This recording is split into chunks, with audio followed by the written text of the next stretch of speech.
more election interference by the Democrats. That's what they're doing. The good news is we're leading virtually every poll. We're leading I don't even know if we have anymore. I'm not sure that we even have a Republican candidate, somebody running, but not making any impact. So as you know, we won Iowa, we won New Hampshire in records, and each one a record. We think we're going to do very well. I'm heading out right now to Nevada for the caucus and the caucuses, and I think we're going to do very well there. All the polls indicate we're in the 90s, maybe more than the 90s. We certainly did well in a primary that didn't matter, where they voted very nicely. And we have tremendous support from the people of our country. They hate what's happening at the border. They hate what's happening just generally. We're not a respected country anymore. We're laughed at all over the world. They're laughing at us. And they hate what's happening. They hate seeing it. They love our country. They want it to come back. And we're going to do that. If you think about it, had the results of the election been different, that would be nice. You wouldn't have the Ukrainian situation with Russia. You would not have had an attack on Israel, which was so horrible. You would not have had inflation. You wouldn't have China talking about Taiwan. You wouldn't have any of the problems that we have today. And you certainly had a broke Iran, and now you have a very rich Iran. Iran was broke when I left. They had no money to give to Hamas. They had no money to give to Hezbollah. And now they have 200 billion. Plus, as you probably know, people don't like to admit it, they certainly control Iraq. And Iraq has another 300 billion. So you have a very rich group of countries. And as you know, Iraq should have never happened. That was a balance against Iran, and we blew out the balance, and now Iran has essentially Iraq. And Iraq doesn't like saying that, but that's the way it is, and it's a shame. The world is in tremendous danger. We're in danger of possibly a World War III, and we have a man who's absolutely the worst president in the history of our country. Can't put two sentences together. He's not going to be able to negotiate with Putin or Xi or Kim Jong-un, North Korea. Not going to be able to negotiate with anybody. All he knows how to do is drop bombs all over the place, meaningless bombs, except they kill a lot of people. It costs a lot of money. Every time you see a bomb, it's another $1 million, and it actually sets us back. We have peace through strength. This should not be happening. The Middle East is blowing up. It's blowing up, and a lot of people are being killed, and it's so unnecessary. So I just say that in watching the Supreme Court today, I thought it's a very beautiful process. I hope that democracy in this country will continue, because right now we have a very, very tough situation with all of the radical left ideas, with the weaponization of politics. They weaponize it like it's never been weaponized before. It's totally illegal, but they do it anyway, and it has to stop. Every one of the court cases that I'm involved, every single one, civil, whether it's the attorney generals or the district attorneys. You look at Fani in Georgia. They had many meetings with the White House and with the DOJ. They went there, 8-hour meetings. That was all staged. That was a phony hoax. And now you look at it, and it is a phony hoax. And hopefully that case will be dismissed in short order. It's a disgrace to this country. But they work together with the Justice Department and the White House, and not supposed to do that. Every one of these cases you see comes out of the White House. It comes out of Biden. It's election interference, and it's really very sad. I thought the presentation today was a very good one. I think it was well received. I hope it was well received. You have millions of people that are out there wanting to vote, and they happen to want to vote for me or the Republican Party, or whatever you want to, however you want to phrase it. But I'm the one running, and we are leading in every poll. We're leading in the local polls, in the state polls, and we're leading in the swing state polls, and we're leading very big in the national polls. So it's been a very great honor. We love the country. I think the reason we have such big leads, frankly, is that they loved 4 years of us compared to the 3 years plus, the 3 years that they've gone with Biden, where you have open borders, you have crime. Nobody's ever seen crime like this, what's happening. And now the crime is being committed, much of it by the migrants that have come in illegally to our country. I was wondering about that. I said, a lot of these people come out of jails, they come out of mental institutions, they come out of places that you don't want to know about. We don't even know where they come from. We don't know who they are, where they are. They're being dumped in from mental institutions, from prisons and jails, and many terrorists are coming into our country. We're going to be paying a big price. They have to stop it. They have to close the border. By the way, the president can do it just by saying, I want the border closed. I closed the border. We had the safest border in the history of our country. Now we have the most unsafe border in the history of the world. There's never been a country with a border like this, not even a third world country. So we are, again, we're going out to Nevada right now. We'll be out there. Some of you are going to be out there with us. Otherwise, your colleagues will be. And hopefully we're going to have a big night, caucus tonight. We're going to have a very big night. We expect to have a very big night. The Virgin Islands, as you know, are also very much in play today, so we'll be hearing about them sometime during the day or later on in the evening. And it's an honor to have you at Mara Lago. I hope you like it. It's worth a little more than $18 million. There's another case. He says it's worth $18 million. I said, which cabin are we talking about? But that's the kind of justice we have. When they say that to try and build up a case, that was a shame. But that gave up so much. When they said that gave up so much that Mar-a-Lago's worth $18 million. They had it appraised for, as you know, 50 to 100 times that amount. But we have a judge that's what he said. And he's supposed to be ruling on me.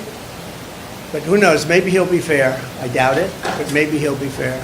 So I want to thank everybody. And by the way, we proved that case 100%, 5 times over. That case is 100% proven, 5 times over. We've never seen anything like it. He just wouldn't dismiss it, no matter what. Shouldn't be there. It should have been in the commercial division. Anyway, it's an honor to have you. I look forward to having you again, and I'll probably see you out in Nevada. Thank you very much. The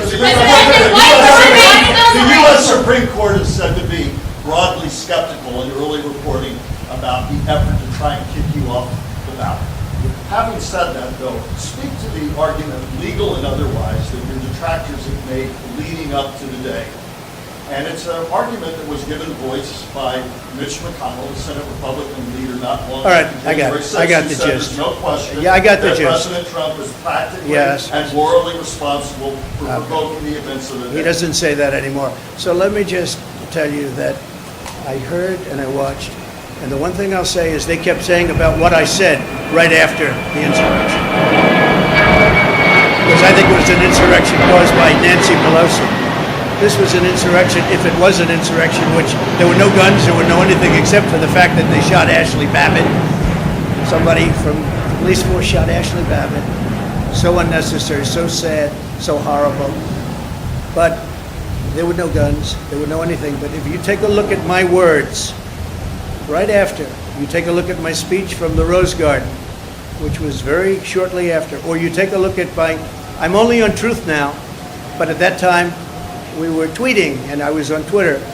If you take a look at those 5 or 6 tweets, you will see very beautiful, very heartwarming statements. Go home, the police are doing their job, etc., etc. Beautiful statements. If you see my statement made in the Rose Garden, I think you have to watch that, because today they said the words of Trump. Now, if you take a look at the words of Democrats over the last period of time, look at Schumer's statement about the Supreme Court on the steps of the Supreme Court. He sounded like a mob boss. Take a look at any of them. Take a look at any. We put together a tape of vicious, violent statements made by Democrats. Nobody brings that up. Take a look at Maxine Waters and the vicious statements that she made. I didn't do that. I said peacefully and patriotically. The speech was called Peacefully and Patriotically. It's peacefully and patriotically. He said I said bad statement. It was the exact opposite. So I think you should take a look at the statements that I made before and after, and you'll see a whole different dialogue. Mr. President, you just mentioned Chinese President Xi. You said that you were going to impose 60% tariffs should you get back in office. Can you explain your rationale there? We want to bring business back to the U.S. They're stealing our business. They're taking our business at levels that nobody's ever seen before. By doing that, we bring business back, manufacturing back to the United States, which I was doing I took in hundreds of billions of dollars from China. No president had ever taken in 10 cents, not 10 cents. I took in hundreds of billions of dollars, and jobs were coming back. I was saving steel companies. Now they're blowing it. When I see U.S. Steel being bought by Japan, what a sad thing that is to me. What a sad thing that is. So we want to bring jobs back. Very simple. Thank you. Mr. President, do you still have confidence in Speaker Johnson after the failed Mayorkas impeachment effort? I do have Israel? confidence in him, yeah. I very much do. I think he's a very good man, and I have great confidence in him. Why is Leo Khan, Nikki Haley still in the race when you're dominating in the polls? Oh, I love that question. Thank you very much. You just said it. I don't know why she continues, but let her continue. We have a big one coming up, as you know, in South Carolina. And the polls are indicating that we're through the roof on that one. We're leading by, I guess, 35%, 35 points. So I don't know. I think she hurts herself, but I think she hurts the party and in a way hurts the country. But it seems to be dying. She did poorly in Iowa. She did very poorly in Iowa, actually. She came in third place. Ron DeSantis beat her, although you wouldn't know that if you listened to her speech. She did poorly in New Hampshire. She did poorly no matter where she went. I don't know how the results aren't in yet from the Virgin Islands, but I know she's playing it very hard. And in Nevada, she lost to no name. She had a no name, and she lost by, I guess, 40 points. So I don't know why she continues, but she's a, I don't really care if she continues. I think it's bad for the party. I think it's actually bad for her, too. Mr. President, thank you for having us on a Thank busy you. day here.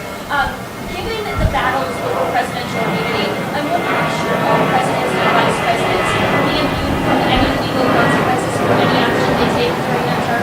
Well, I can say presidential immunity, which we'll be talking about because that will be upcoming, is very, very important for a president to have. If a president doesn't have immunity, he really doesn't have a presidency. He can be told to do things that he would never do. He can do really bad things for our country. Presidential immunity is imperative. It's going to be very, very important. And I'd rather talk about that next week. But there is nothing more important to a presidency than immunity, because they have to be free to make decisions without saying, oh, if I do this or if I do that, as soon as I get out of office, we're going to be indicted, we're going to have trouble. And the other party will do that. I think we've seen that. They've done that. There's some very bad people. And you have an opposition party, and they will do things that are very bad. If you don't have immunity, you can be blackmailed. You can be, as a president, they'll say, if you don't do this, this, and this, we're going to indict you as soon as you leave office. You cannot allow a president to be out there without immunity. If they don't have immunity, you don't have a presidency. You lose all, you lose all form of free thought and good thought. And you probably weaken the presidency to a point that it was never supposed to be weakened. It would be a very bad thing for our country. We'll be talking about immunity in the coming weeks. Mr. President, how confident are you that you will be treated fairly by the Supreme Court justices? And what sort of time frame do you need a decision in order for it not to derail the campaign? Well, I'm a believer in our country, and I'm a believer in the Supreme Court. I listened today, and I thought our arguments were very, very strong. An argument that is very important is the fact that you're leading in every race, you're leading in every state, you're leading in the country against both Republican and Democrat, and Biden. You're leading in the country by a lot, and can you take the person that's leading everywhere and say, hey, we're not going to let you run? I think that's pretty tough to do, but I'm leaving it up to the Supreme Court. Thank you all very much. Enjoy it. Thank you.